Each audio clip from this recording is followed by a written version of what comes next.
Hello and welcome to the video where I'm gonna show you how to play games on Snapchat. It's really simple and quick video, so make sure you'd watch this video until the very end. Now before moving on, if you're new to our channel, subscribe and turn on notifications so that you won't miss any new uploads from our channel. Now let's head over to the video. Firstly, open up the Snapchat app.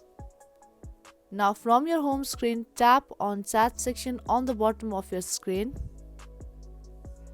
Now to play the games, you can create a group by tapping on this icon, picking the people that you want to play games with, name a group and tap on chat with group. But if you want to play a game with a friend, then head over to the chat section with that friend and then tap on this little rocket icon and then choose a game that you and your friend want to play. Then tap on it and then you can play the game.